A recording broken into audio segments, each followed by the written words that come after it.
রব্বুল আলামিন আদমকে বানালেন, বানানোর পর জান্নাতে রাখলেন। জান্নাতে রাখার পর আদম বলে, রব্বুল আলামিন কি কি করব? সবই করবা, খাও দাও ফুর্তি করো, জান্নাতের ভিতরে কোনো কষ্ট সব করো, কোনো সমস্যা নাই, সব করো, জান্নাতের ভিতরে সুখ শান্তর্য আর ভোগ করো, কোনো সমস্যা নাই।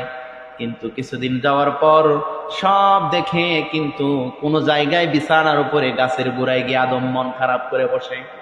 কি করে? আদম মন খারাপ করে বসে থাকে, সব সুখ শান্তর্য খায়, সব কিছু করে। এইবার আপনার মন খারাপ করে যখন বসে থাকে, এইবার আল্লাহ ভাবলেন যে আদম ব্যাপারটা কি, মন খারাপ করে বসে থাকে। এবার আল্লাহকে বলে, আল্লাহ একা একা ভাল লাগে না।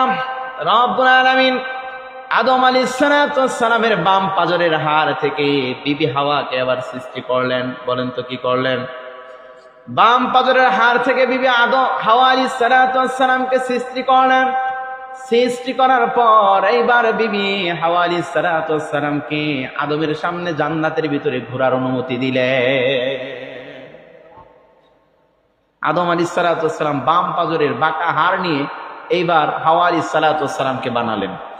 বানানোর পর এবার হাওয়া আলাইহিস সালামকে এবার আদমের সামনে ঘুরায়। কি করে? আদমের সামনে ঘুরায়। কথাটা পরে বলবো, এখানে জমা রাখলাম।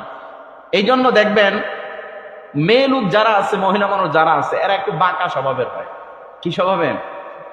ধমক দিয়ে কথা বলবেন, ওরা কখনোই শুনবে না, কিন্তু আদর করে যত্ন করে বলবেন। শুনবে কি শুনবে না? আদর করে কথা বলবেন, ধমক দিয়ে নয়। মাইরের সুরে কথা বললে তারা কথা শুনে? তাদের তো বাঁকা হাড় দিয়ে সৃষ্টি করেছেন, এই জন্য তাদেরকে আদর যত্নে রাখতে হবে। কি রাখতে হবে? আদর যত্নে রাখতে হবে, তাহলে কথা শুনবে। এইবার আদম আলাইহিস সালামকে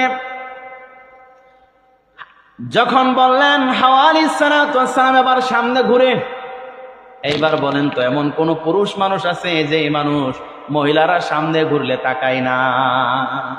আছে এরকম মানুষ? হুজুর আপনিও তাকান। তা আমি কি আল্লাহর ওলি নাকি? আমি কি আল্লাহর ওলি নাকি যে আমার চোখের সামনে মহিলা মানুষ পড়লে আমি দেখি না? তবে বিষয়টা হলো যে আপনি এক দৃষ্টি ভুল করে তাকাতে পারেন, আপনার চোখের সামনে পড়েছে, দৃষ্টিটা যেন এক দৃষ্টি হয়, পড়েছে, আপনি চক্ষুটা নিচে বানিয়ে ফেললেন। আবার যুবক যারা আছেন, আপনারা আবার চিন্তা করেন না হুজুর একটা দৃষ্টি দেখতে বলেছে, তার মানে এই নয় যে একটা দৃষ্টি এমন হবে যে রসগোল্লা যাচ্ছে এরকম করে তাকিয়েই আছে, 2 মিনিট এই দৃষ্টি আর নিচে নামায়। এরকম মানুষ আছে না নাই?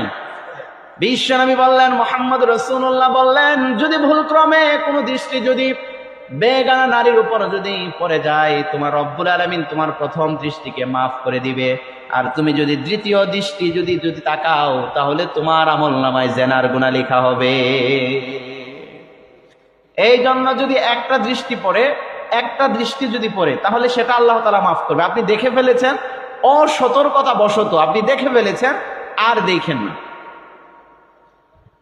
কিন্তু যদি ওটা দেখতেই থাকেন, তাহলে গুনাহ আছে না নাই?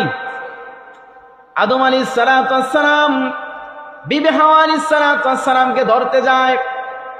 আদম আলাইহিস সালাম বললেন, আদম আলাইহিস সালামকে আবার বললেন, আদম শোনো, ওইটা তোমার জন্য হালাল হয় নাই, সুতরাং তুমি তাকে ধরতে যাও না। এইবার বলতেছে, আল্লাহ হালাল কিভাবে হবে? হালাল হওয়ার পন্থা আছে না নাই? হালাল আবার কিভাবে হবে? রব্বুল আলামিন এইবার দুনিয়ার জমিনের মানুষগুলা দেখেন, এইবার মানুষেরা শুনেন, এইবার কাজী হলেন আল্লাহ। কাজীকে এইবার কাজী হলেন আল্লাহ। আর 1.5 মোহর হিসাবে হলো দুরুদ। 1.5 মোহর হিসাবে কি? 1.5 মোহর হিসাবে দুরুদ। এইবার কাজী হলেন আল্লাহ। আসমান জমিনের ফেরেশতারা সব হলো সাক্ষী। এইবার আদম আলাইহিস সালাম আর বিবি হাওয়া আলাইহিস সালামের মধ্যে আল্লাহ বিবাহ পড়িয়ে দিলে। এই তো বিবাহের ধারাটা আল্লাহ রাব্বুল আলামিন এখান থেকে বিবাহের ধারাটা শুরু করে দিলেন।